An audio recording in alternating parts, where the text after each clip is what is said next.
ബിസ്മില്ലാഹിർ-റഹ്മാനിർ-റഹീം. അൽഹംദുലില്ലാഹി സ്വലാത്തു വസ്സലാമു അലാ റസൂലിൽ അമീൻ വഅലാ ആലിഹി വസഹ്ബിഹി അജ്മഈൻ. അമ്മാ ബഅദ്. അസ്സലാമു അലൈക്കും വറഹ്മത്തുള്ളാഹി വബറകാതുഹു. ആധുനിക തുർക്കിയുടെ ചരിത്രത്തിൽ നിലവിൽ ഏറ്റവും കൂടുതൽ അറിയപ്പെടുന്നതും തുർക്കിയുടെ തന്നെ ആഭ്യന്തര വൈദേശിക രാഷ്ട്രീയത്തിൽ വിവാദ നായകനുമായ ഒരു പണ്ഡിതനാണ് മുഹമ്മദ് ഫതഹുല്ലാഹ് ഗുലെൻ. അദ്ദേഹം ആധുനിക തുർക്കിയുടെ അവിടുത്തെ ഒരു സോഫ്റ്റ് പവർ ഡിപ്ലോമസിയിൽ ധാരാളം സംഭാവനകൾ അർപ്പിച്ച ഒരാളെന്ന നിലയിലും അതുപോലെ തന്നെ ആധുനിക തുർക്കിയുടെ ആഭ്യന്തര രാഷ്ട്രീയത്തിൽ പലതരത്തിലുള്ള ഇടപെടലുകൾ നടത്തിയ ഒരാളെന്ന നിലയിലും അകത്തും പുറത്തും ഒരുപോലെ അറിയപ്പെട്ട ഒരാളാണ്. ഫേമസ് ആയിട്ടോ ഇൻഫേമസ് ആയിട്ടോ പ്രസിദ്ധനായോ കുപ്രസിദ്ധനായോ എങ്കിലും പലതരത്തിലും അദ്ദേഹത്തിൻ്റെ പേർ പരാമർശിക്കപ്പെടുന്നുണ്ട്. മുഹമ്മദ് ഫതഹുല്ലാഹ് ഗുലെൻ തുർക്കിയുടെ AK പാർട്ടിയുടെ ഭരണത്തിന് മുമ്പും പിമ്പും അവിടുത്തെ രാഷ്ട്രീയത്തെയും അവിടുത്തെ സാമൂഹിക ജീവിതത്തെയും നിയന്ത്രിക്കുന്ന പണ്ഡിതന്മാരിൽ പ്രമുഖനായ ആളും കൂടിയായിരുന്നു.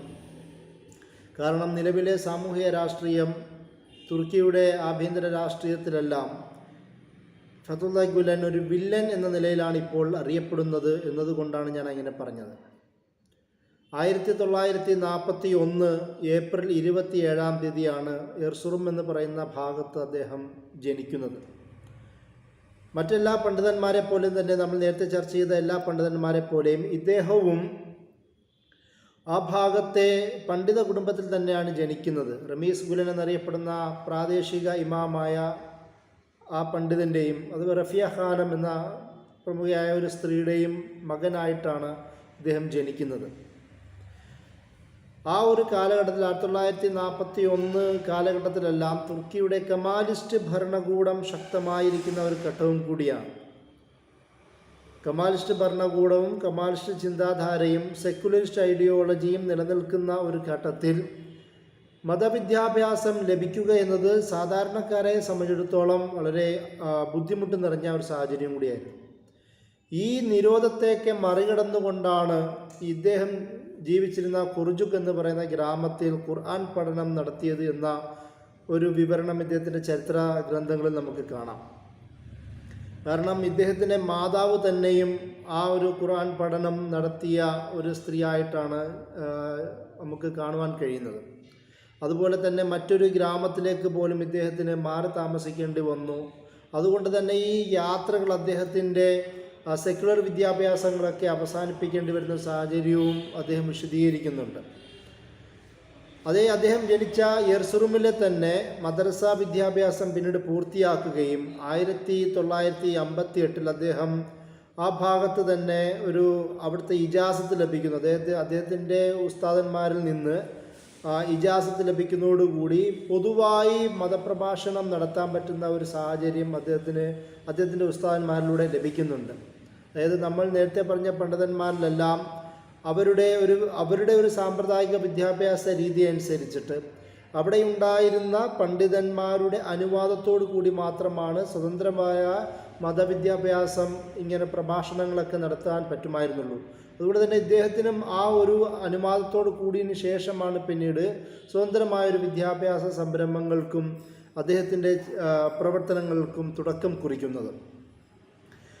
അതുപോലെ അന്നത്തെ ഏകദേശം തുർക്കിയുടെ മുസ്ലിം വിദ്യാഭ്യാസ പ്രത്യയശാസ്ത്ര മേഖലയിലെല്ലാം സ്വാധീനം ചെലുത്തിയ പണ്ഡിതന്മാർ, സൂഫി ഷേഖന്മാർ, അതുപോലെ തന്നെ രചനകൾ എല്ലാം ഇദ്ദേഹത്തെയും സ്വാധീനം ചെലുത്തിയതായി നമുക്ക് കാണാം. അതിൽ പ്രമുഖമായി എടുത്തു പറയുന്നത് ബദിയുസ്സമാൻ സയ്യിദ് നൂർസിയുടെ ചിന്തകളിലാണ്. Khalid Baghdadi, Badiuzzaman Said Nursi, Sheikh Zahid Kotku ഒക്കെ സമകാലികനായ ആളായിരുന്നു. അല്ലെങ്കിൽ അദ്ദേഹത്തിൻ്റെ ഈ പ്രായം, ഇദ്ദേഹം ഇങ്ങനെ വിദ്യാഭ്യാസം അല്ലെങ്കിൽ ജോലിയിലേക്ക് പ്രവേശിക്കുന്ന സമയത്ത് ഷേഖ് സായിദ് കോത്കുവിനെ പോലുള്ള ആൾക്കാർ, പണ്ഡിതന്മാർ സീനിയേഴ്സായി അവിടെ നിലനിൽക്കുന്നുണ്ട്. അപ്പോൾ ഇദ്ദേഹത്തിന് മുൻകാല പണ്ഡിതന്മാരിലാണ് കൂടുതൽ അദ്ദേഹത്തിൻ്റെ ഇൻഫ്ലുവൻസ് ചെലുത്തുന്നത്. എന്നാൽ ഇദ്ദേഹത്തിൻ്റെ രചനകളിൽ നമുക്ക് കാണുവാൻ കഴിയുന്നത് മൗലാന റൂമി, ഇമാം ഗസാലി, അതുപോലെ തന്നെ ഇമാം റബ്ബാനി എന്ന് വിളിക്കപ്പെടുന്ന സയ്യിദ് അഹമ്മദ് സർഹിന്ദി, അവരുടെയൊക്കെ സ്വാധീനം വളരെ വ്യക്തമാണ്. ഈ കാലഘട്ടത്തിലാണ് അദ്ദേഹത്തിൻ്റെ ഒരു വളർച്ച ഉണ്ടാവുന്നതും. 1959 അദ്ദേഹം ഉസ്ചരഫ്ലി എന്ന് പറയുന്ന ആ ഭാഗത്തെ പള്ളിയിലെ ഇമാമായി നിയോഗിക്കപ്പെടുകയും 1981 വരെ അദ്ദേഹം ആ സ്ഥാനത്ത് തുടരുകയും ചെയ്യുന്നുണ്ട്. ഈ ഒരു പശ്ചാത്തലത്തിൽ തുർക്കിയുടെ നിരന്തരമായി നടന്നുകൊണ്ടിരുന്ന പട്ടാള അട്ടിമറികളെ അദ്ദേഹത്തിനും നേരിടേണ്ടി വന്നിരുന്നു. ഇദ്ദേഹത്തിൻ്റെ ഈ അധ്യാപക ജോലിയും അതുപോലെ തന്നെ ഇമാമായി മാറുന്ന ഒരു സാഹചര്യവും പൊതുസമൂഹത്തിനിടയിൽ കൂടുതൽ ഇടപെടാനുള്ള സാധ്യത ഒരുക്കുകയും അദ്ദേഹത്തിൻ്റെ അനുയായി വൃന്ദങ്ങൾ കാലക്രമേണ പെതുക്കെ വികസിച്ച് വരുന്ന ഒരു സാഹചര്യവും കൂടി ഈ ഒരു പശ്ചാത്തലത്തിൽ ഉണ്ടാകുന്നുണ്ട്. അങ്ങനെ 1960 ശേഷം പിന്നീട് 1971 ഒരു പട്ടാള അട്ടിമറി സംഭവിക്കുന്നു. ഈ അട്ടിമറിയിൽ ഈ ഫത്തുള്ള ഗുലനെയും അദ്ദേഹത്തിൻ്റെ അനുയായി വൃന്ദത്തെയുമെല്ലാം രഹസ്യ മതസംഘടന എന്ന രീതിയിൽ ആരോപിക്കുകയും അതൊക്കെ നിരോധിക്കുകയും പിന്നീട് ഇദ്ദേഹത്തെ 7 മാസക്കാലത്തേക്ക് ജയിലിലടയ്ക്കുകയും ചെയ്യുന്നുണ്ട്. അങ്ങനെ അതിനുശേഷം പിന്നീട് അദ്ദേഹം 1988 മുതൽ 1997 വരെയുള്ള കാലഘട്ടത്തിൽ, 91 വരെയുള്ള കാലഘട്ടത്തിൽ തുർക്കിയുടെ തന്നെ വിവിധ നഗരങ്ങളിൽ അദ്ദേഹം പ്രഭാഷണങ്ങൾ സംഘടിപ്പിക്കുന്നുണ്ട്. അങ്ങനെ 1994 അദ്ദേഹം തന്നെ സ്ഥാപിച്ച, അല്ലെങ്കിൽ അദ്ദേഹത്തിൻ്റെ ആശീർവാദത്തോടു കൂടി തന്നെ സ്ഥാപിക്കപ്പെട്ട ജേർണലിസ്റ്റ് ആൻഡ് റൈറ്റേഴ്സ് ഫൗണ്ടേഷൻ എന്ന് പറയുന്ന സംഘടന തുർക്കിയുടെ തന്നെ ഒരു ഫത്തുള്ള ഗുലാൻ്റെ ആശയങ്ങൾ പേറുന്ന ഒരു വിഭാഗമായി മാറുവാൻ കാരണമാവുന്നുണ്ട്. ഇദ്ദേഹം പിന്നീട് ഈ ഒരു വിഭാഗം, അദ്ദേഹത്തിൻ്റെ ഈ ജേർണലിസ്റ്റ് സംഘടന തന്നെ അതിൻ്റെ സപ്പോർട്ട് ഉപയോഗിച്ചുകൊണ്ട് തുർക്കിയിലെ അന്നുണ്ടായിരുന്ന വിവിധ തരത്തിലുള്ള രാഷ്ട്രീയ നേതൃത്വത്തോടും ബ്യൂറോക്രസി, അഡ്മിനിസ്ട്രേഷൻ, അങ്ങനെ തുർക്കിയുടെ തന്നെ പ്രധാന അധികാര സ്ഥാനങ്ങളിലിരിക്കുന്ന ആൾക്കാരുമായി നല്ല ബന്ധങ്ങൾ ഉണ്ടാക്കുവാനും അദ്ദേഹത്തിന് ഈ പറഞ്ഞ ജേർണലിസ്റ്റ് സംഘടനയുമായിട്ടും അദ്ദേഹത്തിൻ്റെ ഇമാം എന്ന് പറയുന്ന പൊസിഷനും മുദരിസ് എന്ന് പറയുന്ന സ്ഥാനവും എല്ലാം ഉപയോഗിച്ചുകൊണ്ട് നേടിയെടുക്കാൻ കഴിഞ്ഞു എന്നതും വലിയൊരു പ്രത്യേകമായ ഒരു വസ്തുതയാണ്. ഇതിൽ അദ്ദേഹം പ്രധാനമായും സൂക്ഷിച്ച ഒരു കാര്യം, അന്ന് ഉയർന്നു വന്ന മില്ലി ഗോരുഷ് എന്ന മുസ്ലിം രാഷ്ട്രീയ പ്രതിനിധാനം ഷേഖ് സായിദ് കോത്കുവിൻ്റെ വീക്ഷണത്തിൽ നിന്ന് വ്യത്യസ്തമായ ഒരു വീക്ഷണമായിരുന്നു ഫത്തുള്ള ഗുലാൻ ഉണ്ടായിരുന്നത്. ഒരു മുസ്ലിം ഒരു മുഖമുള്ള, തുർക്കിയുടെ തന്നെ അവിടുത്തെ പാരമ്പര്യത്തെയും അവരുടെ പൈതൃകത്തെയും പേറുന്ന, അതിനെ കൊണ്ടു നടക്കുന്ന ഒരു മുസ്ലിം ആശയ പരിസരത്തിൽ നിന്ന് രൂപീകരിച്ച നാഷണൽ ഔട്ട്ലുക്ക് മൂവ്മെൻറ്റ് എന്ന സംഘടന, അല്ലെങ്കിൽ മില്ലി ഗോരുഷ് എന്ന് തുർക്കി വിളിക്കപ്പെടുന്ന ആ സംഘടനയുടെ അടിസ്ഥാനത്തിലാണ് നജമുദ്ദീൻ അർബക്കാൻ അടക്കമുള്ള രാഷ്ട്രീയ നേതാക്കന്മാരൊക്കെ ഉയർന്നു വന്നത്. അത് ഷേഖ് സായിദ് കോത്കുവിൻ്റെ നിർദ്ദേശപ്രകാരമായിരുന്നുവെന്ന് നമുക്കറിയാം. അദ്ദേഹം ആ ഒരു രാഷ്ട്രീയ ധാരയോട് വളരെ സ്ട്രാറ്റജിക്കലായി തന്നെ അകലം കീപ്പ് ചെയ്യുകയും അകലം സൂക്ഷിക്കുകയും, എന്നാൽ അവിടെയുണ്ടായിരുന്ന സെക്കുലർ രാഷ്ട്രീയ പാർട്ടികളോടും സെക്കുലർ ലിബറൽ ലെഫ്റ്റ് പാർട്ടികളോട് അതിൻ്റെ നേതാക്കന്മാരായ തൻസു ജില്ലർ, മുസ്തഫ ബുലന്ദ്, ജബിത്ത് അടങ്ങുന്ന സെക്കുലർ കമാലിസ്റ്റ് നേതാക്കന്മാരുമായിട്ടൊക്കെ അദ്ദേഹം നല്ല ബന്ധം പുലർത്തുന്നുണ്ട്. കാരണം ആദ്യകാലത്ത് പട്ടാള അട്ടിമറി നടക്കുകയും ഇദ്ദേഹം നിരോധിക്കപ്പെടുകയും ചെയ്യുന്നതോടുകൂടി പിന്നീട് അതൊരു മുസ്ലിം അധികാരത്തോടോ മുസ്ലിം രാഷ്ട്രീയ പാർട്ടികളോടോ ചേർന്ന് നിൽക്കുന്നത് അത്ര നല്ലതല്ല എന്ന ഒരു കാഴ്ചപ്പാട് അവസ്ഥ മനസ്സിലാക്കുകയും അതിനുശേഷം ഈ പട്ടാള അട്ടിമറിക്ക് നേതൃത്വം കൊടുക്കുന്ന, അല്ലെങ്കിൽ ആ ചിന്താധാര പേറുന്ന രാഷ്ട്രീയ നേതാക്കളെയും അഡ്മിനിസ്ട്രേറ്റീവ് മേഖലയിലുള്ള ബ്യൂറോക്രസികളെയും ജേർണലിസ്റ്റുകളെയും അതുപോലെ തന്നെ അവിടുത്തെ നീതിന്യായ വ്യവസ്ഥയിലെ ആൾക്കാരുമായിട്ടൊക്കെ നല്ല ബന്ധമുണ്ടാക്കുന്നു. എന്നാൽ ഒരു മുസ്ലിം രാഷ്ട്രീയ പ്രധാനത്തോട് വളരെ സൂക്ഷ്മമായ ഒരു അകലം സൂക്ഷിക്കുകയും ചെയ്യുന്ന ഒരു പശ്ചാത്തലം ഇദ്ദേഹത്തിൻ്റെ ജീവിതത്തിലുണ്ട്. പിന്നീട് 1999 അദ്ദേഹം ചികിത്സ എന്ന പേരിൽ അദ്ദേഹം അമേരിക്കയിലേക്ക് പോകുന്നുണ്ട്. പിന്നീട് അവിടുന്ന് അദ്ദേഹം തിരിച്ചു വരുന്നില്ല. പലപ്പോഴും പലതരത്തിലുള്ള വ്യാഖ്യാനങ്ങളാണ് അദ്ദേഹം അമേരിക്കയിൽ പോയതിനെക്കുറിച്ച് ഉള്ളത്. ചിലർ പറയുന്നത് കമാലിസ്റ്റ് ഭരണകൂടത്തിൻ്റെ ഈ അദ്ദേഹത്തിൻ്റെ സംഘടനയോടും പ്രവർത്തനങ്ങളോടും ചിന്തകളോടുമുള്ള വൈരാഗ്യം, വിദ്വേഷം, അതുമൂലമുണ്ടാവുന്ന നിയമപ്രശ്നങ്ങളെയൊക്കെ മറികടക്കുവാനുള്ള യാത്രയായിരുന്നു അത് എന്ന് ഒരഭിപ്രായമുണ്ട്. അതുപോലെ തന്നെ അതിന് ചില കാരണങ്ങളും കൂടി പറയുന്നുണ്ട്. അദ്ദേഹം അവിടെ പോയി 2002 ഗ്രീൻ കാർഡ്, അമേരിക്കയിൽ എന്നും നിലനിൽക്കാൻ പറ്റുന്ന തരത്തിൽ ഗ്രീൻ കാർഡ് അപേക്ഷിക്കുന്ന ഒരു വലിയ വിവാദം ഉണ്ടാവുന്ന ഒരു സാഹചര്യം കൂടിയുണ്ട്. അതുപോലെ തന്നെ അദ്ദേഹം സ്വയം ഒരു എഡ്യൂക്കേഷനിസ്റ്റ്, വിദ്യാഭ്യാസ വിചക്ഷണൻ എന്ന നിലയിലാണ് അവിടെ അമേരിക്കയിൽ അദ്ദേഹം സ്ഥാപിക്കാൻ ശ്രമിച്ചത്. പക്ഷേ അവിടുത്തെ ഈ പൗരത്വം, അവിടുത്തെ ഈ ഇമിഗ്രേഷൻ വിഭാഗം അദ്ദേഹത്തിന് ആ ഒരു ആവശ്യം അദ്ദേഹത്തിൻ്റെ ഈ ആവശ്യം തിരസ്കരിക്കുകയും അങ്ങനൊരു വിദ്യാഭ്യാസ വിചക്ഷണനാണെന്ന് അംഗീകരിക്കാൻ പറ്റില്ല എന്നൊക്കെയായിരുന്നു ആദ്യത്തെ അവരുടെ നിലപാട്. അതുപോലെ തന്നെ അദ്ദേഹത്തിൻ്റെ തന്നെ സ്വാധീനം ഉപയോഗിച്ചുകൊണ്ട്, അനുയായികളുടെ സ്വാധീനം ഉപയോഗിച്ചുകൊണ്ട് അമേരിക്കയിലെ പ്രധാനപ്പെട്ട മേഖലയിലിരിക്കുന്ന, അധികാര മേഖലയിലിരിക്കുന്ന ആൾക്കാരുമായിട്ടുള്ള ബന്ധം ഉണ്ടാക്കിയെടുക്കുകയും അതിൻ്റെ അടിസ്ഥാനത്തിൽ പിന്നീട് അദ്ദേഹം ഗ്രീൻ കാർഡ് കിട്ടുകയും ചെയ്യുന്നത് നമുക്ക് കാണാം. അതായത് അവിടെ ഉണ്ടായിരുന്ന CIA മേധാവിയായിരുന്ന ഗ്രഹാം ഫുള്ളറിൻ്റെ സപ്പോർട്ട്, അതുപോലെ തന്നെ മുൻ തുർക്കി അംബാസഡേഴ്സിൻ്റെ സഹായം, അതുപോലെ US ഹോംലാൻഡ് സുരക്ഷാ വിഭാഗം, ഇവരെയൊക്കെയും ഫത്തുള്ള ഗുലാനെ സപ്പോർട്ട് ചെയ്യുന്ന തരത്തിലേക്കും അവരുടെ സഹായത്തോടു കൂടി പിന്നീട് ഗ്രീൻ കാർഡ് ലഭിക്കുന്ന ഒരു സാഹചര്യം ഉണ്ടാകുന്നു. അപ്പോൾ ഇതൊക്കെയും അമേരിക്ക എന്തുകൊണ്ടാണ് CIA നേതാക്കന്മാർ, അതുപോലെ തന്നെ അമേരിക്കയിലെ വിവിധ രാഷ്ട്രീയ അധികാരത്തിലുള്ളിരിക്കുന്ന നേതാക്കന്മാർ എന്തുകൊണ്ട് ഫത്തുള്ള ഗുലാൻ ഇങ്ങനെയുള്ളൊരു സപ്പോർട്ട് നൽകുന്നു എന്നത് തുർക്കിയിൽ വലിയ ചർച്ചയാവുകയും അത് അദ്ദേഹത്തിൻ്റെ കാഴ്ചപ്പാടുകൾ AK പാർട്ടിയുമായിട്ടോ അതുപോലെ തന്നെ അവിടെ ഉണ്ടായിരുന്ന രാഷ്ട്രീയ പ്രധാനങ്ങളുമായും ഇദ്ദേഹത്തിൻ്റെ ഒരു നെഗറ്റീവ് അപ്രോച്ചിൻ്റെ പശ്ചാത്തലമാണ് ഇതിലേക്ക് നയിച്ചത് എന്നുള്ള മറ്റൊരു വിശദീകരണവും നമുക്ക് ഇദ്ദേഹത്തിൻ്റെ ചരിത്രം വിശദീകരിക്കുന്നിടത്ത്, അല്ലെങ്കിൽ ഇദ്ദേഹത്തിൻ്റെ വീക്ഷണങ്ങൾ വിശദീകരിക്കുന്ന പണ്ഡിതന്മാർ, വിദഗ്ധർ പറയുന്നത് നമുക്ക് കാണാം.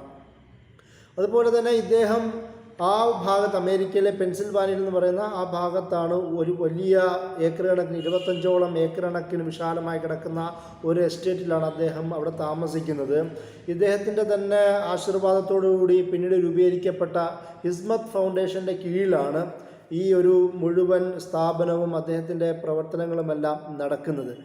ഇത് ഇദ്ദേഹത്തിൻ്റെ ഇപ്പോൾ നിലവിലുള്ള ഒരു സാഹചര്യമാണ്. ഞാൻ നേരത്തെ പറഞ്ഞതുപോലെ അമേരിക്കയും തുർക്കിയും തമ്മിൽ ഒരുപാട് പ്രശ്നങ്ങൾ 2010 ശേഷം ഉണ്ടായിട്ടുണ്ട്. അതിൽ ആ ഒരു സാഹചര്യത്തിൽ പല സന്ദർഭങ്ങളിലും അമേരിക്ക ഫത്തുള്ള ഗുലാനെ തിരിച്ചു തരണം എന്നൊക്കെ ആവശ്യപ്പെടുന്ന ഒരു സാഹചര്യം ഉണ്ടായിരുന്നു. ചില നിയമവിധികളുമായും പ്രശ്നങ്ങളുമായും ബന്ധപ്പെട്ടിട്ടായിരുന്നു. എന്നാൽ അമേരിക്ക തുർക്കിയുടെ ആവശ്യം നിരസിച്ചതും ഈ ഗ്രീൻ കാർഡ് കൊടുത്തതും എല്ലാം ആ ഒരു വിഷയത്തിൽ ഫത്തുള്ള ഗുലൻ്റെ കാര്യത്തിൽ ഒരു മിസ്റ്റീരിയസ് ആയ, നിഗൂഢമായ ഒരു അവസ്ഥ നിലനിൽക്കുന്നുണ്ട് എന്ന AK പാർട്ടിയുടെ, തുർക്കിഷ് ഭരണകൂടത്തിൻ്റെ അവരുടെ ധാരണയെ ശക്തി കൊടുക്കുന്ന രാഷ്ട്രീയ നീക്കങ്ങളാണ് അമേരിക്കയിൽ തന്നെ ഉണ്ടായത്. അതുകൊണ്ടും കൂടി ഗുലൻ വേഴ്സസ് AK പാർട്ടി എന്ന് പറയുന്ന, അല്ലെങ്കിൽ തുർക്കി സ്റ്റേറ്റ് എന്ന് പറയുന്ന ഒരവസ്ഥയിലേക്ക് പിന്നീട് മാറിയതും നമുക്ക് കാണാം. അതിനുള്ള ഒരു പശ്ചാത്തലത്തിലേക്ക് ഞാൻ എത്താം. അതിനു മുമ്പ് അദ്ദേഹത്തിൻ്റെ തന്നെ 1970കളിൽ അദ്ദേഹത്തിൻ്റെ ചില രാഷ്ട്രീയ പ്രവർത്തനങ്ങളുണ്ട്, അതായത് വിദ്യാഭ്യാസ രാഷ്ട്രീയ പ്രവർത്തനങ്ങളുണ്ട്. അതിൽ അദ്ദേഹം ഏറ്റവും കൂടുതൽ ഊന്നൽ നൽകിയത് വിദ്യാഭ്യാസ മേഖലയിലാണ്.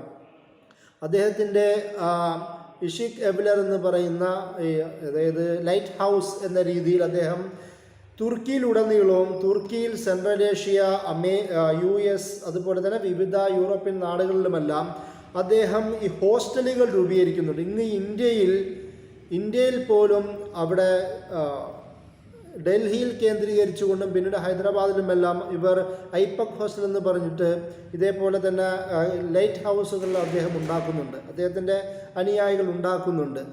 ഫൗണ്ടെയിൻ ഇൻ്റർനാഷണൽ കോച്ചിങ് സെൻറ്റർ എന്നൊക്കെ പറഞ്ഞുകൊണ്ട് ഡൽഹിയിലും ഇദ്ദേഹത്തിൻ്റെ അനുയായികൾ പിന്നീട് ഉണ്ടാക്കിയിരുന്നു. അപ്പോൾ ഇതൊക്കെയും വിവിധ ഭാഗങ്ങളിൽ ഇദ്ദേഹത്തിൻ്റെ തന്നെ ആശീർവാദത്തോടും അനുഗ്രഹത്തോടും കൂടി, അല്ലെങ്കിൽ മറ്റു തരത്തിൽ ഇദ്ദേഹത്തിൻ്റെ തന്നെ നേതൃത്വത്തിൽ വിവിധ ഭാഗങ്ങളിൽ, ലോകത്തിൻ്റെ വിവിധ ഭാഗങ്ങളിൽ ഈ വിദ്യാഭ്യാസ സ്ഥാപനങ്ങൾ ഇദ്ദേഹം ഉണ്ടാക്കുന്നുണ്ട്. ആദ്യ കാലങ്ങളിലെല്ലാം ദരിദ്ര വിദ്യാർത്ഥികൾക്ക് ഫെല്ലോഷിപ്പോട് കൂടി പഠിക്കാൻ പറ്റുന്ന താമസ സൗകര്യങ്ങൾ ഈ സ്ഥാപനങ്ങളിൽ അവർ ഉണ്ടാക്കിയിരുന്നു.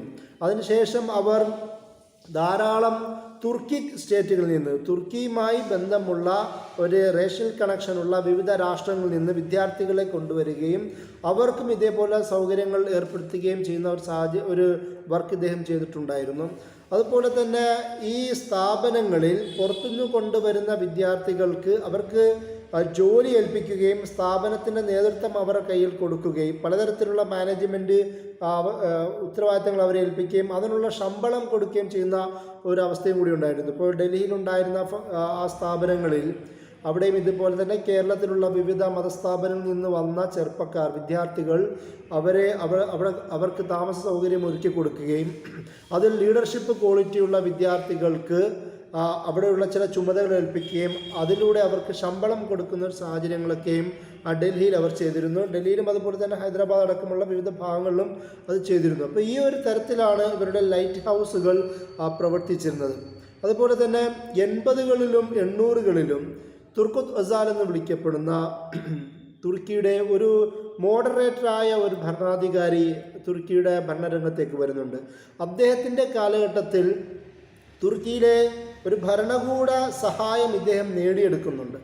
ആ ഒരു സഹായത്തോടു കൂടി തന്നെ തുർക്കിയുടെ അങ്ങോളം ഇങ്ങോളം എല്ലാ ഭാഗത്തും ഈ ലൈറ്റ് ഹൗസുകൾ, ഹോസ്റ്റലുകൾ, മദ്രസകൾ, വിദ്യാഭ്യാസ സംരംഭങ്ങൾ, അദ്ദേഹവുമായി ബന്ധമുള്ള ആൾക്കാരെ ഉപയോഗിച്ചുകൊണ്ട് കോളേജുകൾ, ഇതൊക്കെ ഇങ്ങനെ വിദ്യാഭ്യാസ മേഖലയിൽ നിരവധി സ്ഥാപനങ്ങളും സംരംഭങ്ങളും തുർക്ക് ഒസാലിൻ്റെ കാലഘട്ടത്തിൽ തന്നെ ഇദ്ദേഹം ചെയ്യുന്നതും നമുക്ക് കാണാം. അതുപോലെ തന്നെ ആ ഒരു ജമാഅത്ത് എന്ന നിലയിൽ ഇദ്ദേഹത്തിൻ്റെ അനുയായികളെ ഗുലൻജിലർ എന്നാണ് പൊതുവെ വിളിക്കുന്നത്. ഗുലനിൻ്റെ ആൾക്കാർ ഗുലാനിസ്റ്റ് എന്നാണ് അത് ഇംഗ്ലീഷിൽ വിളിക്കുക. ആ ഒരു വിഭാഗം ഒരു മത സൂഫി പാരമ്പര്യം എന്നതിൻ്റെ അപ്പുറം ഒരു വിദ്യാഭ്യാസ സാംസ്കാരിക സംഘടനയായി വളരുവാനും അല്ലെങ്കിൽ വളർത്തുവാനും ഇദ്ദേഹത്തിന് കഴിഞ്ഞു എന്നുള്ളതാണ് പ്രധാനപ്പെട്ട ഒരു വസ്തുത. 1971 ഒരു പട്ടാള അട്ടിമറി സംഭവിക്കുന്നുണ്ട്. ഞാൻ നേരത്തെ പറഞ്ഞതുപോലെ ഇദ്ദേഹത്തെയും അതിൽ അറസ്റ്റ് ചെയ്യുന്നുണ്ട്. അത് അറസ്റ്റ് ചെയ്തിട്ട് പിന്നീട് 1972 അദ്ദേഹം വിമോചിതനായതിന് ശേഷം വീണ്ടും രാഷ്ട്രീയ പ്രവർത്തനങ്ങളും ഇതേപോലെ തന്നെ വിദ്യാഭ്യാസ പ്രവർത്തനങ്ങളും അദ്ദേഹം കൂടുതൽ സജീവമാവുന്നുണ്ട്. ആ ഒരു കാലഘട്ടത്തിൽ അക്കിയാസിഡി ഫൗണ്ടേഷൻ എന്ന് പറയുന്ന സ്ഥാപനം ഉണ്ടാക്കുക, സിസിന്തി എന്ന് പറയുന്ന മാഗസിൻ രൂപപ്പെടുത്തുക, അതുപോലെ തന്നെ വിവിധ ആ കാലത്തിൽ 70കളുടെ അവസാനങ്ങളിൽ വിവിധ പള്ളികളിൽ അദ്ദേഹം പ്രസംഗിക്കാൻ അനുവാദം ലഭിക്കുക, ആ പ്രസംഗത്തിലൂടെ നിരവധി നേതാക്കന്മാർ അദ്ദേഹത്തിന് ഉണ്ടാവുക, സുലൈമാൻ ദെമിറേൽ, അതുപോലെ തന്നെ സബരി ചാഗിയാഗൽ എന്നൊക്കെ പറയുന്ന വലിയ രാഷ്ട്രീയ നേതാക്കന്മാർ. സുലൈമാൻ ദെമിറേൽ എന്ന് പറയുന്നത് തുർക്കിയുടെ പ്രധാനമന്ത്രിയായിരുന്നു. ഇപ്പോൾ ഇങ്ങനെയുള്ള ആൾക്കാരൊക്കെയും ഇദ്ദേഹത്തിൻ്റെ പ്രഭാഷണങ്ങളിലെ നിത്യസന്ദർശകരും കൂടി ആയിരുന്നു എന്നുള്ളതും ഒരു പ്രധാനപ്പെട്ട ഒരു വസ്തുതയാണ്. 1980 വീണ്ടും ഒരു പട്ടാള അട്ടിമറി നടക്കുന്നു. ഈ പട്ടാള അട്ടിമറിയോട് അദ്ദേഹത്തിൻ്റെ കാഴ്ചപ്പാടുകൾ വ്യത്യസ്തമാവുന്നുണ്ട്. പട്ടാള അട്ടിമറിയോട് അനുകൂലിക്കുന്ന ഒരു നയം അദ്ദേഹം സ്വീകരിക്കുന്നുണ്ട്. അതുപോലെ തന്നെ അദ്ദേഹത്തിൻ്റെ സിസിന്തി മാഗസിനിൽ അദ്ദേഹം പട്ടാള അട്ടിമറി നടക്കുന്നതിനെ അനുകൂലിക്കുകയും ആ ഒരു പട്ടാള അട്ടിമറി അവരുടെ നേതാക്കന്മാരുടെ വീക്ഷണങ്ങളെ അംഗീകരിക്കുന്നവരാണ് എന്നൊക്കെ പറഞ്ഞ് അദ്ദേഹം ഈ മാഗസിനിൽ എഴുതുന്നുണ്ട്.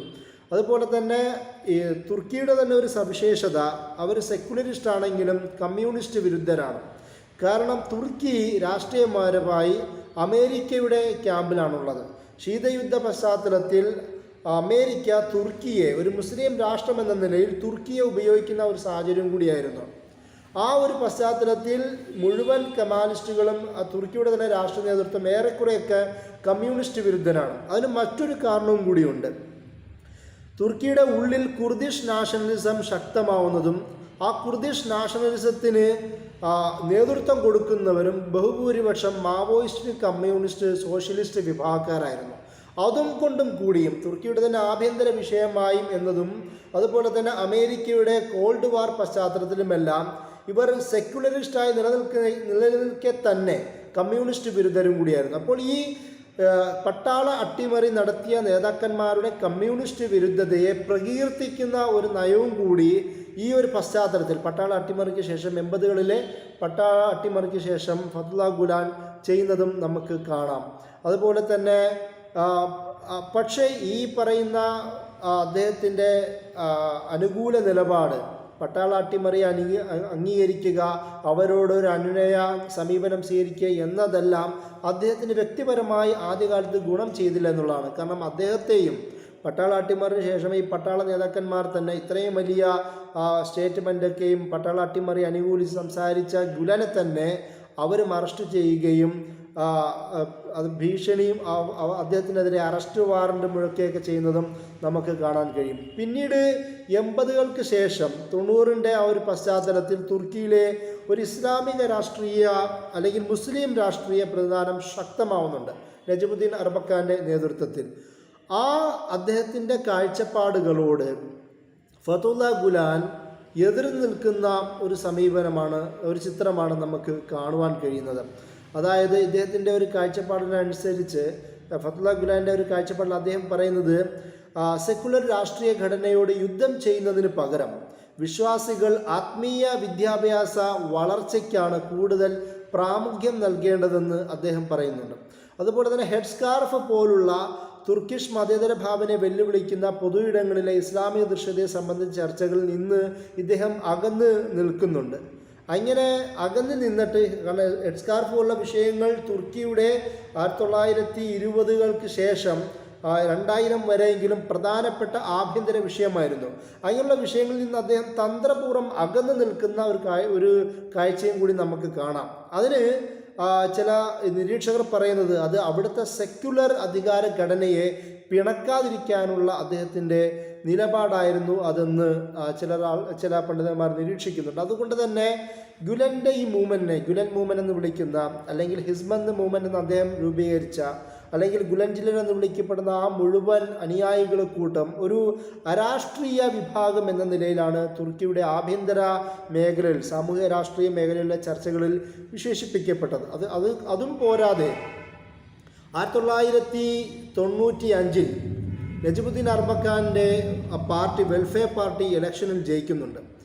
ഈ ഇലക്ഷനിൽ ജയിക്കുന്നതും അതുപോലെ തന്നെ അവർ ഭരണകൂടം രൂപീകരിക്കുന്നതുമെല്ലാം അത് ഇസ്ലാമിസ്റ്റ് എന്ന് പറയുന്ന ഒരു പദപ്രയോഗം തുർക്കിയുടെ രാഷ്ട്രീയത്തിൽ കൂടുതൽ ചർച്ച ചെയ്യാൻ കാരണമാവുന്നുണ്ട്. ആ ഒരു സാഹചര്യത്തിൽ എർബക്കാനിൻ്റെ രാഷ്ട്രീയ നിലപാടിനോട് വിരുദ്ധമായ സമീപനം സ്വീകരിച്ചതോടുകൂടി സെക്കുലർ സർക്കിളുകളിൽ, ലിബറൽ സെക്കുലർ വെസ്റ്റേൺ സർക്കിളുകളിലുമെല്ലാം ഒരു ഇസ്ലാമിസ്റ്റിന് ബദലായി സൂഫി ബാക്ക്ഗ്രൗണ്ടുള്ള ഒരു പ്രധാനപ്പെട്ട നേതാവ് എന്ന നിലയിൽ വലിയൊരു പരിവേഷം ഇദ്ദേഹത്തിന് ലഭിക്കുന്നതും നമുക്ക് കാണാം.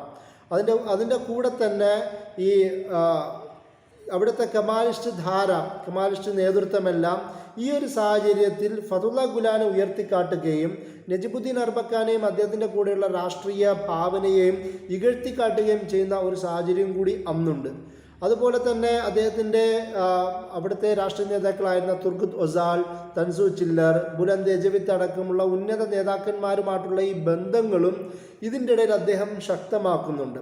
അങ്ങനെ 1997 തുർക്കിയിൽ അടുത്ത പട്ടാള അട്ടിമറി നടക്കുന്നുണ്ട്. സോഫ്റ്റ് കൂ എന്ന് വിളിക്കപ്പെടുന്ന, അല്ലെങ്കിൽ പോസ്റ്റ് മോഡേൺ മിലിറ്ററി അട്ടിമറി എന്നാണ് മറ്റൊരു പേര് അതിന് വിളിക്കുന്നത്. കാരണം ഒരു സൈനിക സന്നാഹം ശക്തി ഉപയോഗിച്ച് അട്ടിമറി നടത്തുന്നതിന് പകരം അവിടുത്തെ രാഷ്ട്രീയ ബ്യൂറോക്രസി, അഡ്മിനിസ്ട്രേഷൻ, ജേർണലിസ്റ്റ്, മീഡിയ, നീതിന്യായം, അക്കാഡമിക് ഫീൽഡിലുള്ള വിവിധ ആൾക്കാരെ ഉപയോഗിച്ചുകൊണ്ട് ഭരണകൂടത്തെ, വെൽഫെയർ പാർട്ടിയുടെ ഭരണകൂടത്തെ ശക്തമായ സമ്മർദ്ദത്തിലാക്കുകയും അങ്ങനെ പിന്നീട് പട്ടാളം വന്ന് അവരെ അധികാരത്തിൽ നിന്ന് മാറ്റുന്ന ഒരു സാഹചര്യമുണ്ട്. ഇതിനെ സോഫ്റ്റ് കൂ എന്നോ അല്ലെങ്കിൽ പോസ്റ്റ് മോഡേൺ പട്ടാള അട്ടിമറി എന്നൊക്കെയാണ് വിളിക്കുന്നത്. ഈ പട്ടാള അട്ടിമറിയെ ഫത്തുല്ലാ ഗുലാൻ അനുകൂലിക്കുകയാണ് ഉണ്ടായത്. അതുപോലെ തന്നെ ഈ അനുകൂലിക്കുകയും പിന്നീട്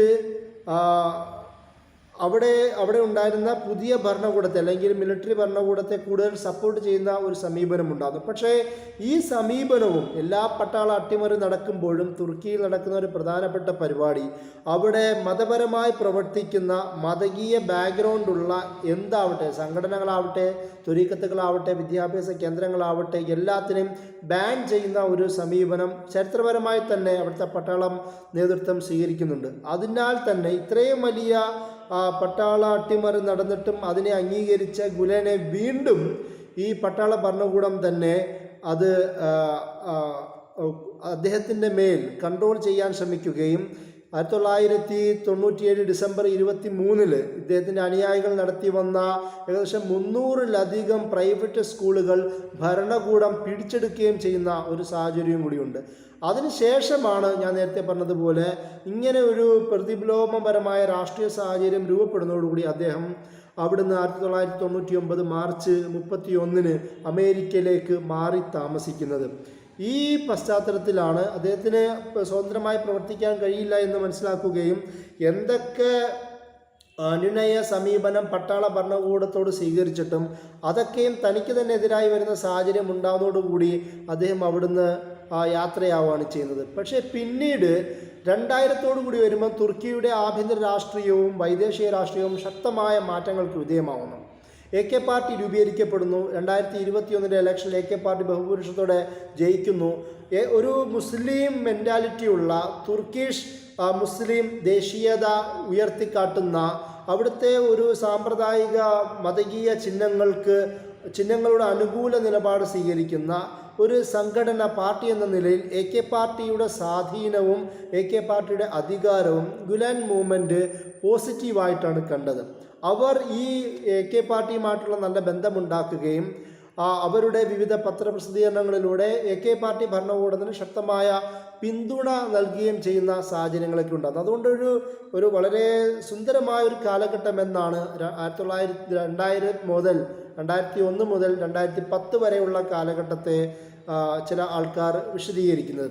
എന്നാൽ 2010 മെയ് 31 ഫ്രീഡം ഫ്ലോട്ടീല എന്ന് പറയുന്ന ഒരു ഷിപ്പ് തുർക്കിയിൽ നിന്ന് ഗസയിലേക്ക് പോകുന്ന വഴി അവിടെ വെച്ച് മർമറ സീയിൽ വെച്ച് ഇസ്രായേൽ സൈന്യം വെടിവെക്കുകയും ഏകദേശം അതിൽ കുറേ തുർക്കിഷ് പൗരന്മാർ വധിക്കപ്പെടുകയും ചെയ്യുന്നു. ഇത് ആഭ്യന്തര വൈദേശിക അന്താരാഷ്ട്ര മേഖലയിൽ വലിയ വിവാദങ്ങൾക്ക് കാരണമാവുന്നു. പക്ഷേ ഈ ഒരു വിഷയത്തെ അത് ഫത്തുള്ള ഗുലാൻ വിമർശിക്കുകയാണ് ചെയ്യുന്നത്. തുർക്കി ഭരണകൂടത്തെ വിമർശിക്കുകയാണ് ചെയ്യുന്നത്. അതായത് ഇസ്രായേലിൻ്റെ അനുവാദം കൂടാതെ ചോദിക്കാതെ ഫലസ്തീനികൾക്ക് സഹായം നൽകിയത് ചെയ്യാൻ പാടില്ലായിരുന്നു എന്ന വർത്തമാനമാണ് ഫത്തുള്ള ഗുലാൻ അവിടെ പറഞ്ഞത്. അത് AK പാർട്ടി ഭരണകൂടത്തെ സംബന്ധിച്ചിടത്തോളം അവരുടെ ദേശീയ താൽപ്പര്യത്തെ അല്ലെങ്കിൽ ഫലസ്തീനുമായി ബന്ധപ്പെട്ട അവരുടെ ബന്ധത്തെ ചോദ്യം ചെയ്യുന്നതിന് തുല്യമായിരുന്നു. അത് ആ സംഭവത്തോടു കൂടി ഗുലാൻ മൂവ്മെൻറ്റും ഫത്തുള്ള ഗുലാനുമായും ഗുലാൻ മൂവ്മെൻറ്റുമായിട്ടുള്ള ബന്ധങ്ങൾക്ക് വിള്ളൽ വരാൻ തുടങ്ങുന്നു എന്ന് മാത്രമല്ല, സിറിയയിൽ ആഭ്യന്തര സംഘർഷം ഉണ്ടാകുന്നു. അറബ് സ്പ്രിങ്ങിൻ്റെ ഒരു പശ്ചാത്തലം, ആഭ്യന്തര സംഘർഷം ഉണ്ടാകുന്നു. തുർക്കി സിറിയയിൽ ഇടപെടുന്നതുമായി ബന്ധപ്പെട്ട തുർക്കിയുടെ സമീപനങ്ങളെ ഇദ്ദേഹം വിമർശിക്കുന്നു. അതോടുകൂടി പ്രശ്നങ്ങൾ കൂടുതൽ വഷളാവുന്നുണ്ട്. അതിൻ്റെ ശേഷം ഇദ്ദേഹത്തിൻ്റെ അനുയായികൾ തുർക്കിയിലെ വിവിധ സ്ഥാപനങ്ങളിലും അഡ്മിനിസ്ട്രേറ്റീവ് ബ്യൂറോക്രസി, ജേർണലിസം, നീതിന്യായം അടക്കമുള്ള മിലിറ്ററി അടക്കമുള്ള പ്രദേശങ്ങളിലെല്ലാം ഇദ്ദേഹത്തിന് ഒരുപാട് അനുയായികൾ ജോലി കിട്ടുന്നുണ്ട്. ആ ജോലി കിട്ടുന്നതൊക്കെ AK പാർട്ടിയുടെ സഹായത്തോടു കൂടിയായിരുന്നു. കാരണം ഒരു മുസ്ലിം മെൻറ്റാലിറ്റി, മുസ്ലിം പശ്ചാത്തലമുള്ള അങ്ങനെയുള്ള ആൾക്കാർക്ക് പ്രാധാന്യം നൽകുന്ന ഒരു നിലപാട് AK പാർട്ടി ദേശീയമായും പ്രാദേശികമായും സ്വീകരിച്ചതോടുകൂടി ആ ഒരു അനുയോജ്യ സാഹചര്യം ഉപയോഗപ്പെടുത്തിക്കൊണ്ട് ഇദ്ദേഹത്തിൻ്റെ അനുയായികൾ ധാരാളം ഈ ഉയർന്ന തസ്തികയിലേക്ക് വരുന്നുണ്ട്. അതിൻ്റെ കൂടെ തന്നെ 2013 ഒരു വലിയൊരു അഴിമതി കേസ് ഭരണകൂടത്തിനെതിരെ ഉണ്ടാകുന്നു. ഈ അഴിമതി കേസിൽ പിന്നീട് അവിടുത്തെ പോലീസ് എർദോഗാൻ നേരിട്ട് നിയമിച്ച അന്വേഷണ സംഘം കണ്ടെത്തിയത് അത് ഗുലനോട് സപ്പോർട്ട് ചെയ്യുന്ന പട്ടാള അതുപോലെ തന്നെ പോലീസ് നേതൃത്വങ്ങളാണ് ഈ ഒരു അഴിമതിയുമായി ബന്ധപ്പെട്ട വിഷയങ്ങളിൽ ഇടപെടുകയും അത് വലിയ പ്രശ്നങ്ങൾ ഉണ്ടാക്കി തീർക്കുകയും ചെയ്യുന്നത് കണ്ടെത്തുകയും അത് AK പാർട്ടി, എർദോഗാൻ, ഗുലൻ അല്ലെങ്കിൽ ഫത്തുള്ള ഗുലൻ മൂവ്മെൻറ്റ് ഇടയിലുള്ള സംഘർഷം കൂടുതൽ ആക്കം കൂട്ടുവാൻ കാരണമാവുന്നുണ്ട്. അതിൻ്റെ കൂടെ തന്നെ ഈ ഒരു പശ്ചാത്തലത്തിൽ ഇവരുടെ സ്ഥാപനങ്ങളിൽ ഫീയുമായി ബന്ധപ്പെട്ട പ്രശ്നങ്ങൾ ഉണ്ടാവുകയും ഫീ അധികം വാങ്ങുന്നതുമായി ബന്ധപ്പെട്ട ചർച്ചകൾ ഉണ്ടാവുകയും ആ സ്ഥാപനങ്ങൾക്കൊക്കെ നിയമ നടപടി എടുത്തതും അത് ഗുലാനും മൂവ്മെൻറ്റും AK പാർട്ടിയും തമ്മിലുള്ള അല്ലെങ്കിൽ എർദോഗാൻ വിഭാഗവും തമ്മിലുള്ള പ്രശ്നങ്ങൾ കൂടുതൽ രൂക്ഷമാവുവാനും സഹായമാവുന്നുണ്ട്. അതുപോലെ തന്നെ 2014 ജൂലൈ 19 ഒരു സായുധ തീവ്രവാദ സംഘടന നടത്തുന്ന ആരോപിച്ചുകൊണ്ട് തുർക്കി കോടതി ഗുലനെതിരെ അറസ്റ്റ് വാറണ്ടും നൽകിയിരുന്നു. അതുപോലെ തന്നെ ഇതിലും അതിനേക്കാളും കൂടുതൽ ഭവിഷ്യത്തുണ്ടാക്കിയ തുർക്കിയുടെ ആഭ്യന്തര രാഷ്ട്രത്തിൽ ഭവിഷ്യത്തുണ്ടാക്കിയ സംഭവം എന്ന് പറയുന്നത് 2016 ജൂലൈയിൽ ഒരു പട്ടാള അട്ടിമറി നടന്നു. ഈ പട്ടാള അട്ടിമറി പരാജയപ്പെട്ട പട്ടാള അട്ടിമറി എന്നാണ്, ഫെയിൽഡ് മിലിറ്ററി കൂ എന്നാണ് ഇതറിയപ്പെടുക. വിജയിച്ചില്ല. കാരണം തുർക്കിയിലെ ജനങ്ങൾ തന്നെ പുറത്തിറങ്ങുകയും ആ പട്ടാള നേതാക്കന്മാരെയും പീരങ്കികളെയും തടഞ്ഞു നിർത്തുകയും ഒക്കെ ചെയ്ത സംഭവമാണ്. പിന്നീട് തുർക്കി ഭരണകൂടത്തിൻ്റെ അന്വേഷണ പ്രകാരം അല്ലെങ്കിൽ തുർക്കിയുടെ ഭരണകൂട ഭാഷ്യപ്രകാരം ഇതിൻ്റെ പുറകിൽ ഫത്തുള്ള ഗുലാനാണെന്നും അല്ലെങ്കിൽ അദ്ദേഹത്തിൻ്റെ അനുയായികളായ മിലിറ്ററി നേതാക്കന്മാരാണ് എന്ന് പറയുന്ന ചില അന്വേഷണങ്ങൾ അവർ നടത്തുകയും അതാണ് ശരിയെന്നുള്ള കാഴ്ചപ്പാടിലാണ് അവസാനം തുർക്കി ഭരണകൂടം എത്തിച്ചേർന്നത്. അതുകൊണ്ട് തന്നെ പിന്നീട് ഗുലൻ മൂവ്മെൻറ്റിനെ ഫെത്തോ എന്ന പേരിലാണ് വിളിച്ചത്. അതായത് ഫത്തുള്ള ഗുലൻ ടെററിസ്റ്റ് ഓർഗനൈസേഷൻ എന്ന പേരിലാണ് ഭരണകൂടം പേര് നൽകുകയും അതിൻ്റെ അനുബന്ധമായി ഈ ഗുലൻ മൂവ്മെൻറ്റിനെയും ഹിസ്മത്ത് മൂവ്മെൻറ്റിനെയും അതുമായി ബന്ധമുള്ള എല്ലാ സംവിധാനങ്ങളെയും സമാൻ ന്യൂസ് പേപ്പർ ആവട്ടെ, ആസിയ ബാങ്ക് ആവട്ടെ, സമാൻ യോലു TV അടക്കമുള്ള നിരവധി മീഡിയ ശൃംഖലകളെയെല്ലാം തുർക്കി ഭരണകൂടം ബാൻ ചെയ്യുകയും അതുപോലെ തന്നെ പ്രവർത്തനം ഇല്ലാതാക്കുകയും ചെയ്യുന്നുണ്ട്. അതുപോലെ തന്നെ ഇവരുടെ ഈ ഗുലൻ മൂവ്മെൻറ്റിൻ്റെ സഹായത്തോടെ ഉണ്ടായിരുന്ന ചില ബാങ്കുകൾ, ഉദാഹരണം Turkish confederation of businessmen and industrialist എന്ന് പറയുന്ന സ്ഥാപനങ്ങളൊക്കെ ഉണ്ട്. അതടക്കം ഭരണകൂടം നിരോധിക്കുന്നത് നമുക്ക് കാണാം. അതുപോലെ തന്നെ ഈ ഗുലൻ്റെ വിഷയം ഞാൻ നേരത്തെ വിശദീകരിച്ചതുപോലെ അമേരിക്കൻ തുർക്കി ബന്ധത്തിൽ വിള്ളലുകൾ പോലും വീഴ്ത്താൻ കാരണമാകുന്നുണ്ട്. പട്ടാള അട്ടിമറിക്ക് ശേഷം ഈ ഫത്തുള്ള ഗുലനെ വിചാരണയ്ക്ക് വേണമെന്ന് തുർക്കി ആവശ്യപ്പെടുകയും എന്നാൽ അത് അമേരിക്ക നിരസിക്കുകയും ചെയ്തത് അവർക്കിടയിൽ കൂടുതൽ പ്രശ്നമുണ്ടാവാൻ കാരണമുണ്ട്. അത് മാത്രമല്ല, അറബ് സ്പ്രിങ്ങിന് ശേഷം മുർസി ഭരണകൂടം ഇല്ലാതാവുകയും അല്ലെങ്കിൽ അടിച്ചമർത്തലുണ്ടാവുകയും CC അധികാരത്തിലേറുകയൊക്കെ ചെയ്യുന്ന ഒരു പശ്ചാത്തലം കൂടിയാണല്ലോ ഈ സാഹചര്യം. 2016 ഫത്താഹ് സീസി ഗുലന് അഭയം കൊടുക്കാമെന്ന് പോലും ഒരു പ്രസ്താവന നടത്തുന്നുണ്ട്. കാരണം അദ്ദേഹം അങ്ങനെ പറയാൻ കാരണം എർദോഗാനും ഇഖ്വാൻ മുസ്ലിമൂനും അല്ലെങ്കിൽ മുസ്ലിം ബ്രദറുമായിട്ടുള്ള ബന്ധം ആണ് പ്രധാന കാരണമായി അബ്ദുൽ ഫത്താഹ് സീസി തന്നെ ഈ ഫത്തുള്ള ഗുലന് അഭയം കൊടുക്കാം എന്ന ഒരു തീരുമാനത്തിലേക്ക് എത്തുവാൻ കാരണം. ഇതൊക്കെയാണ് ഇതുവരെ നിലനിൽക്കുന്ന ഒരു രാഷ്ട്രീയ വിഷയങ്ങൾ. അതുപോലെ തന്നെ ഗുലൻ്റെ ഒരു പ്രവർത്തനങ്ങളെ കൂടുതൽ അതുമായി ബന്ധപ്പെട്ട രചനകളെല്ലാം നമുക്ക് കാണുവാൻ കഴിയുന്നത് മിസ്റ്റീരിയസ് ആയ, വളരെ ഗൂഢമായ, വളരെ കോംപ്ലിക്കേറ്റഡും സോഫിസ്റ്റിക്കേറ്റഡുമായ സമീപനങ്ങളും തീരുമാനങ്ങളും സംഘടനാ ചട്ടങ്ങളും ഒക്കെയാണ് ഗുലനും ഗുലൻ മൂവ്മെൻറ്റിനും ഉള്ളതെന്നാണ് ഏറെക്കുറെയുള്ള പഠനങ്ങളിലും അല്ലെങ്കിൽ മീഡിയയൊക്കെ അടക്കം ഇവരെ ഗുലൻ്റെയും ഗുലൻ്റെ മൂവ്മെൻറ്റിനെയും വിശേഷിപ്പിക്കുന്നത്. അതുപോലെ തന്നെ ഫത്തുള്ള ഗുലൻ ഒരു വലിയ പണ്ഡിതനും കൂടിയാണ്, അതിൽ യാതൊരു സംശയമില്ല. അദ്ദേഹത്തിൻ്റെ അനുയായികൾക്കിടയിൽ അദ്ദേഹം ഹോജ എഫന്തി എന്നാണ് വിളിക്കപ്പെടുന്നത്. തുർക്കിയുടെ തന്നെ സാമ്പ്രദായികമായി ഹനഫി മദ്ഹബിനെ പിൻപറ്റുന്ന അദ്ദേഹത്തിൻ്റെ രചനകളിൽ അത് അടക്കവും തസവുമായി ബന്ധപ്പെട്ട വിശ്വാസം, ശാസ്ത്രം എന്നീ വിഷയങ്ങളിൽ ഊന്നിയിട്ടുള്ള ഉപദേശ നിർദ്ദേശങ്ങളും ചർച്ചകളുമാണ് ഉള്ളത്. ഞാൻ നേരത്തെ പറഞ്ഞതുപോലെ മൗലാന റൂമി, ഇമാം ഗസാലി, സായിദ് നൂർസി എന്നിവരുടെ ചിന്തകളാണ് അദ്ദേഹത്തിൻ്റെ ചിന്തകൾ കൂടുതൽ പ്രതിഫലിക്കുന്നത്.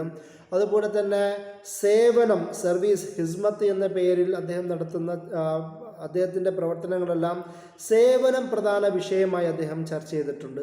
അദ്ദേഹത്തിൻ്റെ ഒരു കാഴ്ചപ്പാടിൽ ശരിയായ വിദ്യാഭ്യാസ ക്രമത്തിലൂടെ മുസ്ലിം സമൂഹത്തിൻ്റെ തീവ്രമായ നിലപാടുകൾ ഇല്ലാതാക്കാൻ കഴിയുമെന്ന് അദ്ദേഹം നിരീക്ഷിച്ചിരുന്നു. അതുപോലെ തന്നെ അദ്ദേഹം ഉണ്ടാക്കിയ സ്ഥാപനങ്ങളെല്ലാം, അല്ലെങ്കിൽ അദ്ദേഹത്തിൻ്റെ ആശീർവാദത്തോടെ രൂപീകരിക്കപ്പെട്ട സ്ഥാപനങ്ങളിലെല്ലാം ഒരു ശാസ്ത്രം, പ്രൊഫഷണൽ കോഴ്സുകൾ, ഇംഗ്ലീഷ് ഭാഷ, അതുപോലെ തന്നെ തുർക്കി ഭാഷ എല്ലാത്തിനും വലിയ പ്രാമുഖ്യം നൽകിയിരുന്നു. തുർക്കി ദേശീയതയെ സപ്പോർട്ട് ചെയ്യുന്ന ഒരാളും കൂടിയാണ് അദ്ദേഹം.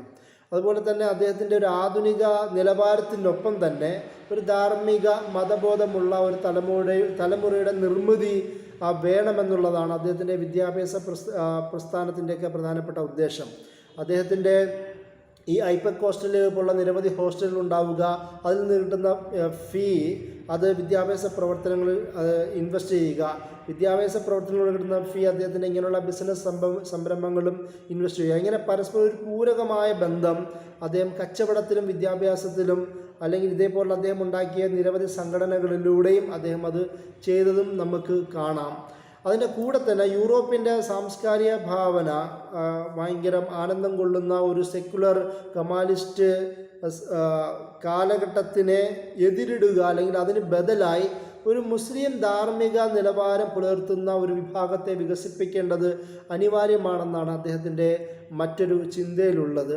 അതുപോലെ തന്നെ അദ്ദേഹം ജനാധിപത്യം എന്ന് പറയുന്ന കൺസെപ്റ്റ് കൊണ്ടൊക്കെയും ചേർന്ന് പോകാൻ പറ്റുന്ന ഒരു ഫ്രെയിംവർക്ക് ഇസ്ലാമിനുണ്ട് എന്നൊക്കെ അദ്ദേഹം പറയുന്നുണ്ട്.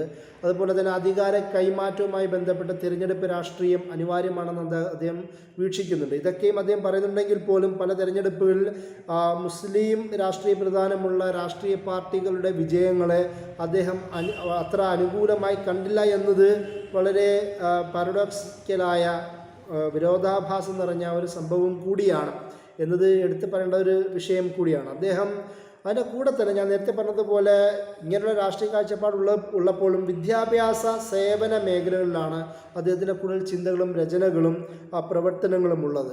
അതുകൊണ്ട് തന്നെ ദാറുൽ ഹിസ്മത്ത് എന്നാണ് തുർക്കിയെ അദ്ദേഹം വിശേഷിപ്പിച്ചത്. അതായത് ഒരു സാമൂഹിക അതുപോലെ തന്നെ സേവന പ്രവർത്തനങ്ങൾക്കുള്ള ഗേഹം എന്നുള്ള അർത്ഥത്തിലാണ് അദ്ദേഹം ദാറുൽ ഹിസ്മത്ത് എന്ന് അദ്ദേഹം തുർക്കിയിൽ ജീവിച്ചിരുന്നപ്പോൾ തുർക്കിയെ വിശേഷിപ്പിച്ചത്.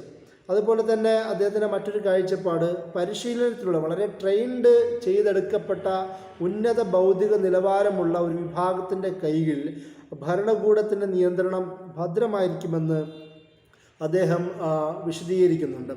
അതുപോലെ തന്നെ ഇദ്ദേഹത്തിൻ്റെ ഈ സാന്നിധ്യം ഞാൻ നേരത്തെ പറഞ്ഞതുപോലെ ഇസ്ലാമിസ്റ്റ് രാഷ്ട്രീയ പാർട്ടികൾക്ക് എതിരിടുക എന്ന നിലയിൽ അവർക്ക് എതിരായ ഒരു പൊസിഷൻ ഉള്ള ആളെന്ന നിലയിൽ ഫത്തുള്ള ഗുലാനിൻ്റെ സാന്നിധ്യത്തെ അമേരിക്കൻ വെസ്റ്റേൺ പണ്ഡിതന്മാരും സ്കോളേഴ്സും ബുദ്ധിജീവികളുമെല്ലാം ഗുലൻ്റെ സാന്നിധ്യത്തെ കൂടുതൽ വാനോളം പ്രശംസിക്കുകയും ഒരു ഇസ്ലാമിക ലോകത്തു നിന്നുള്ള സംവാദത്തിൻ്റെ നായകൻ എന്ന നിലയിൽ പോലും, അതുപോലെ തന്നെ ഇസ്ലാമിൻ്റെ ഒരു മോഡേണിസത്തിൻ്റെ വക്താവ് എന്ന നിലയിലൊക്കെയും ഇദ്ദേഹത്തിന് ഇമേജ് ലഭിക്കുവാൻ അത് കാരണമാവുന്നുണ്ട്. അദ്ദേഹം ഈ പാശ്ചാത്യ നാടുകളിലെല്ലാം, യൂറോപ്പ്, അമേരിക്ക അടക്കമുള്ള ഭാഗങ്ങളിലെല്ലാം മസ്ജിദ് നിർമ്മാണം, വിദ്യാഭ്യാസ സ്ഥാപനങ്ങളുടെ അനിവാര്യത, അതുപോലെ തന്നെ അവിടെയുള്ള ഭരണകൂടങ്ങളുമായ ഒരു സഹവർത്തിത്വത്തോട് ഉള്ള സമീപനം, ഇതൊക്കെയും അദ്ദേഹത്തിൻ്റെ പ്രവർത്തനങ്ങളുടെ പ്രധാനപ്പെട്ട ഭാഗമാണ്. അപ്പോൾ ഇങ്ങനെയുള്ള സമീപനങ്ങളെല്ലാം അദ്ദേഹത്തിൻ്റെ ജർമ്മനി അടക്കമുള്ള ഓസ്ട്രിയ, ജർമ്മനി, യൂറോപ്യൻ വിവിധ നാടുകളിലും അമേരിക്കയിലുമെല്ലാം അദ്ദേഹത്തിന് കൂടുതൽ സ്വാധീനമുണ്ടാക്കുകയും അവിടങ്ങളിലെല്ലാം വിവിധ സ്ഥാപനങ്ങളൊക്കെ തുറക്കുവാനും ഇദ്ദേഹത്തിന് കഴിയുകയും ചെയ്യുന്നുണ്ട്. അതുപോലെ തന്നെ മതസംവാദത്തിന് പ്രധാനപ്പെട്ട ഒരു സമയം നീക്കിവെച്ച ഒരാളും കൂടിയാണ് ഫത്തുള്ള ഗുലാൻ. പ്രത്യേകിച്ച് ക്രിസ്തുമത, യഹൂദ, ഇസ്ലാം സംവാദങ്ങൾക്കൊക്കെ അദ്ദേഹത്തിന് ചില നേതൃപരമായ പങ്ക് നമുക്ക് കാണാം. അതുപോലെ തന്നെ അന്നത്തെ മാർപ്പാപ്പയുമായി ജോൺ പോൾ രണ്ടാമനുമായിട്ടൊക്കെ അദ്ദേഹം ചില കൂടിക്കാഴ്ചകളൊക്കെ ഇസ്ലാമിൻ്റെ പേരിൽ നടത്തുന്നു. തുർക്കിയുടെ ഇസ്ലാമിക ചർച്ചകളെക്കുറിച്ച് നടത്തുന്ന വിഷയങ്ങളിൽ തുർക്കിഷ് ഇസ്ലാം എന്നത് വളരെ പ്രധാനപ്പെട്ട ഒരു പദപ്രയോഗമാണ്. ഹക്കൻ യാവൂസ് അടക്കമുള്ള ഷെരീഫ് മർദിൻ അടക്കമുള്ള വിവിധ സോഷ്യോളജിസ്റ്റുകളെല്ലാം ഈ തുർക്കിഷ് ഇസ്ലാം എന്ന് പറയുന്ന ചർച്ച പറയുമ്പോൾ അതിലെ പ്രധാനപ്പെട്ട എലമെൻ്റായി എടുത്തുദ്ധരിക്കുന്നത് ഫതഹുല്ലാ ഗുലാൻ്റെ കാഴ്ചപ്പാടിനെയാണ്. അതും പ്രധാനമായും നമ്മൾ ശ്രദ്ധിക്കേണ്ട ഒരു വിഷയമാണ്. അതുപോലെ തന്നെ ഞാൻ നേരത്തെ പറഞ്ഞിരുന്നു, ഇദ്ദേഹത്തിൻ്റെ ഒരു തസവുഫിൽ അദ്ദേഹത്തിന് വ്യക്തമായ കാഴ്ചപ്പാടുണ്ടായിരുന്നു. അദ്ദേഹത്തിൻ്റെ ഒരുപാട് രചനകൾ അധികവും സൂഫി തസവുമായി ബന്ധപ്പെട്ടതാണ്. ഏതെങ്കിലും ഒരു തസവുവിനോട് അദ്ദേഹം ബന്ധമുണ്ടെങ്കിൽ അത് നക്ഷബന്ദി ത്വരീഖത്തുമായിട്ടാണ് അദ്ദേഹത്തിന് കൂടുതൽ ബന്ധമുള്ളത്. അതുകൊണ്ട് തന്നെ ആ ഒരു വിഷയത്തിലാണ് അദ്ദേഹത്തിൻ്റെ കൂടുതൽ രചനകളുള്ളത്. അദ്ദേഹം ഞാൻ നേരത്തെ പറഞ്ഞതുപോലെ അദ്ദേഹത്തിൻ്റെ പല രചനകളെന്നറിയപ്പെടുന്നതെല്ലാം പ്രഭാഷണങ്ങളുടെ സമാഹാരങ്ങളാണ്. അദ്ദേഹം എഴുതിയ യാമുറു, എനിയുമിത്ത്, ദ ഫൗണ്ടേഷൻ, ദ ഫൗണ്ടൈൻ, അതേപോലെ സിന്ദി എന്നൊക്കെ പറയുന്ന പ്രസിദ്ധീകരണങ്ങൾ എഴുതിയ ആർട്ടിക്കിളുകളും പഠനങ്ങളും പിന്നീട് സമാഹരിച്ച് ബുക്കുകളായി മാറിയിട്ടുണ്ട്. അതിൽ നല്ല ശതമാനം രചനകളും ഇംഗ്ലീഷ് ഭാഷയിലേക്ക് ട്രാൻസ്ലേറ്റ് ചെയ്യപ്പെട്ടിട്ടുണ്ട്. The messenger of God Muhammad എന്ന് പറയുന്ന ബുക്ക് ഇവിടെ ഡൽഹിയിൽ തന്നെ വെച്ചുകൊണ്ട് ഒരു പുസ്തക നിരൂപണം മത്സരം പോലെ സംഘടിപ്പിക്കുകയും അതിൻ്റെ വളരെ നല്ല പ്രൈസ് സംഭാവന ചെയ്യുകയൊക്കെ ചെയ്യുന്ന ഒരു സാഹചര്യമൊക്കെ ഉണ്ടായി. അതുപോലെ തന്നെ ദാറുൽ ഹുദയുമായി ബന്ധപ്പെട്ടൊക്കെ ഇവർ പരിപാടികളൊക്കെ നടത്തിയിരുന്നു. ഇദ്ദേഹത്തിൻ്റെ ബുക്കുകളെ കേന്ദ്രീകരിച്ചുകൊണ്ട് തന്നെ ചർച്ചകളും പഠനങ്ങളും നിരവധി ഭാഗത്ത് നടത്തിയിട്ടുണ്ട്. അതിലൊന്ന് പ്രധാനപ്പെട്ട ബുക്കാണ് the messenger of God Muhammad എന്ന് പറയുന്ന ബുക്ക്. അതുപോലെ തന്നെ റിഫ്ലക്ഷൻ ഓൺ ദ ഖുർആൻ എന്ന് പറയുന്ന ഒരു book, towards global civilization love and tolerance എന്ന് പറയുന്ന book, from seed to cedar എന്ന് പറയുന്ന nurturing the spiritual needs in children, terror and suicide attacks, journey to noble ideas, അതുപോലെ തന്നെ droplets of wisdom, speeches and power of expression, അതുപോലെ selected prayers of Prophet Muhammad എന്നൊക്കെയും അദ്ദേഹത്തിൻ്റെ തുർക്കിയിൽ എഴുതിയ ബുക്കുകളുടെയോ അല്ലെങ്കിൽ പ്രഭാഷണങ്ങളുടെയോ ട്രാൻസ്ലേഷനാണ്. ലോകത്ത് എന്തൊക്കെ തുർക്കിയുടെ ആഭ്യന്തര വൈദേശിക വിഷയത്തിൽ വിവാദങ്ങൾ ഉണ്ടാക്കിയിട്ടുണ്ടെങ്കിൽ പോലും ആധുനിക ഇസ്ലാമിക ലോകത്ത് ഏറ്റവും കൂടുതൽ ശ്രദ്ധിക്കപ്പെടുന്ന ഒരു പണ്ഡിതനും കൂടിയാണ് ഫതഹുല്ലാ ഗുലാൻ. അതുപോലെ തന്നെ അദ്ദേഹത്തിൻ്റെ കാഴ്ചപ്പാടുകൾക്ക് പ്രത്യേകിച്ച് യൂറോപ്യൻ പാശ്ചാത്യ ലോകത്തെല്ലാം വളരെ സ്വീകാര്യനായ ഒരാളും കൂടിയാണ് അദ്ദേഹം. അപ്പോൾ തുർക്കിയുടെ ആഭ്യന്തര രാഷ്ട്രീയത്തിൽ ഇദ്ദേഹം വില്ലനായിട്ടോ അല്ലെങ്കിൽ തീവ്രവാദിയായിട്ടോ അറിയപ്പെടുന്നെങ്കിൽ പോലും ഇദ്ദേഹത്തിൻ്റെ രചനകൾ, ഇദ്ദേഹത്തിൻ്റെ മത സംവാദ ചർച്ചകൾ, ഇദ്ദേഹത്തിൻ്റെ തസവുമായി ബന്ധപ്പെട്ട വിശദീകരണങ്ങളും രചനകളും പ്രഭാഷണങ്ങളും, അതുപോലെ തന്നെ ഇദ്ദേഹത്താൽ സ്വാധീനിക്കപ്പെട്ട ലക്ഷക്കണക്കിന് അനുയായി വൃന്ദങ്ങൾ, അവരുടെ തന്നെ സ്വതന്ത്രമായ സ്ഥാപനങ്ങൾ എല്ലാം നിലനിൽക്കുന്നത് മൂലം തന്നെ ആധുനിക ലോകത്ത് അദ്ദേഹത്തിൻ്റെ വ്യക്തമായ സ്ഥാനം ഉറപ്പിക്കാൻ അദ്ദേഹത്തിലൂടെ കഴിഞ്ഞു എന്നുള്ളതാണ് അദ്ദേഹത്തിൻ്റെ ഈ മുഴുവൻ ചരിത്രവും ചിന്തകളും രചനകളും പ്രവർത്തനങ്ങളുമായി ബന്ധപ്പെട്ട് നമുക്ക് പറയാനുള്ളത്. വാഹൃദവാൻ അൽഹംദുലില്ലാഹി റബ്ബിൽ ആലമീൻ. അസ്സലാമു അലൈക്കും.